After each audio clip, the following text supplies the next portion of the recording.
friends. This is Saloni Asija, your host, and welcome to my channel, IT Education Coaching Center. Okay, so I'm here to help you in any sort of subject. In whichever you want help, you can comment in the comment box about your problems, and I'll prepare a video for you. Okay, so today we are going to study machines, and in machines we are going to take the most important topic of this chapter, which is pulley. Starting with very basic, we will start with single fixed pulley. That means this pulley is fixed over here. उससे भी पहले हम थोड़े से basics पे जाते हैं that what is the work of machines. There are three works what any machine does. Number one is a force multiplier. Any machine works or acts as a force multiplier. That means वो machine force को हमारी force हमें कम लगानी पड़े ये काम करती है. That we should apply less force और हमारा काम भी हो जाए. So the first function which any machine does is force multiplying. The second function is gain in speed, जो आपने नॉर्मली देखा है when you accelerate your Activas and bikes, when you accelerate a car. The work of a machine is also to gain the speed while moving. And the third is change in direction. The third work is changing the direction of the load, of the force. Okay, so we will start with the basic thing, that is single fixed pulley. A single fixed pulley can be given as exemplified as a well. Well, when you are pulling water from it through a bucket. So when we are talking about a well, I have just prepared this single fixed pulley for you all. This is the load. Suppose the load is the bucket. Okay, over here suppose is the bucket which is full of water, and over here is the man who is pulling it. Okay, so when you will apply effort on this side of the string, the bucket will move upwards. Okay, this is the work. और जब भी what is tension, जो basic term है which we are going to study about is tensional force. Tensional force is any force when we move away from a point. तब tension force आपको seen होती है. Suppose this is the point of force, this is the fixed point, and when you are moving here, तो यहाँ पर आपको tension force feel होगी. Tension force basically यहाँ पर suppose एक बकेट है, तो ये जो स्ट्रिंग जो है जो स्ट्रेच हो रही है, that will be because of the tension force. जो स्ट्रेचिंग ऑफ द स्ट्रिंग होती है दैट इज टेंशन फोर्स. यहाँ पर अगर हम बात करते हैं कि man is pulling this string और ये मूव कर रही है अपवर्ड. अब हम आते हैं नॉर्मल चीजों पर, जैसे कि mechanical advantage. Mechanical advantage of any machine is load upon effort. Load upon effort. यहाँ पर जो टेंशन फोर्स होगी, suppose we are taking a T, तो यहाँ पर जो tension force due to load होगी, ये जो स्ट्रिंग जो है नीचे की तरफ पुल हो रखी है ड्यू टू टेंशन फोर्स, उसको वी आर टेकिंग टी. यहाँ पर जो स्ट्रिंग पुल हो रखी है हमारी वजह से, because we are grabbing this very tight and pulling it, तो यहाँ पर भी टेंशन फोर्स टी होगी. वो tension force will be T because यहाँ पर load is equals to effort. जितना लोड है उतना ही effort a man is going to put. जितना लोड इस बकेट का है उतना ही effort the man is applying over here to pull that thing down. So load is equals to effort and load is equals to effort is equals to T. यहाँ पर mechanical advantage T upon T is equals to 1 आ जाती है. जब mechanical advantage is equals to 1 होती है, which is only possible in an idle machine. What is an idle machine? Idle machine होती है जिस मशीन में there is no friction and there is no mass of the pulley. मतलब ना ही यहाँ पर कोई wear and tear of the machine हो रही है. Is it possible कि ये जो पुली है इसका कोई मास नहीं है और ये जो स्ट्रिंग्स है इसमें कोई फ्रिक्शन है? It is not at all possible.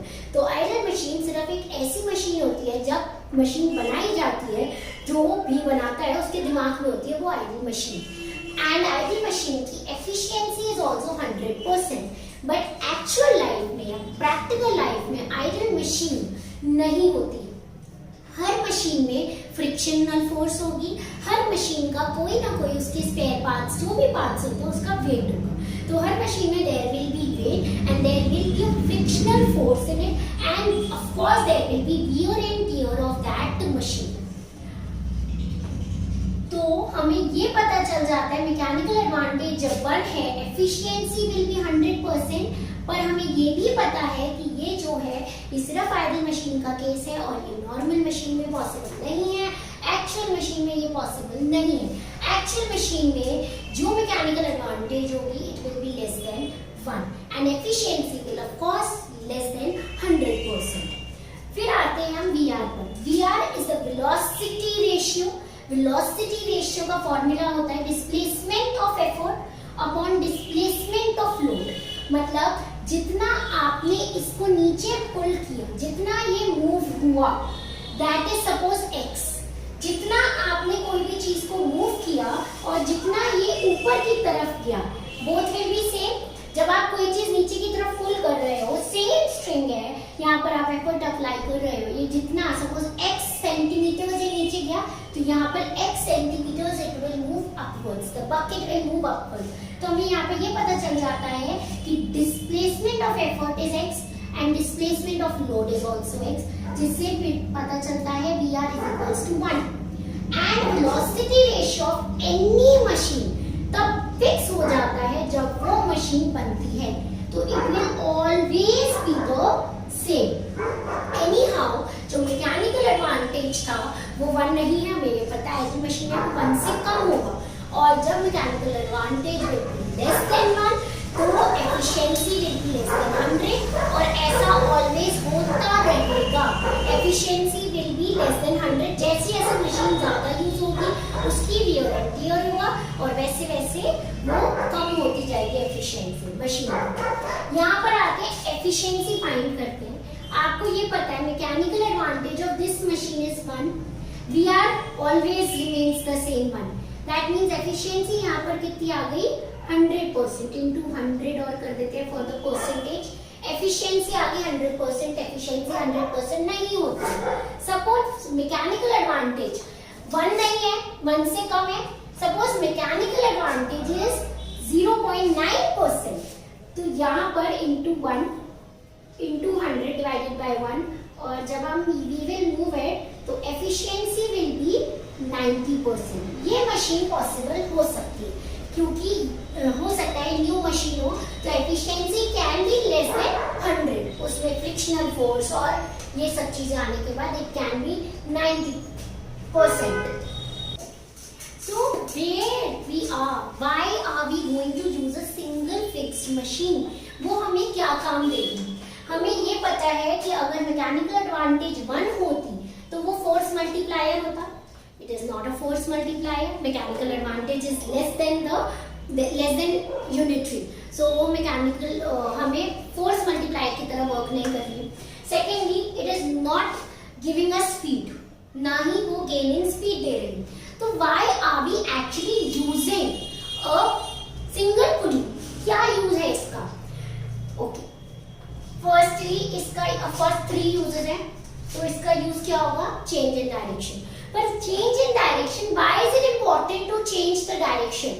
क्योंकि सपोज अगर हम नॉर्मली नीचे वेल से अगर आप डायरेक्टली कुछ पुल करते हो, वाटर पुल करते हो बकेट के साथ, तो you have to work like this, which is of course very difficult because back issues होने के डर रहता है। तो change in direction यहाँ पर हमारी यूज होती है क्योंकि it will make our work easier और कुछ नहीं करना। It will not speedify your work or it will not force multiply your work. It is just used as a change in direction because it will be easier for the man. Okay, so this was it and next week we are going to meet with another pulley. And I hope so you like this video. If you liked it, please don't forget to like, subscribe my channel and comment. Thank you.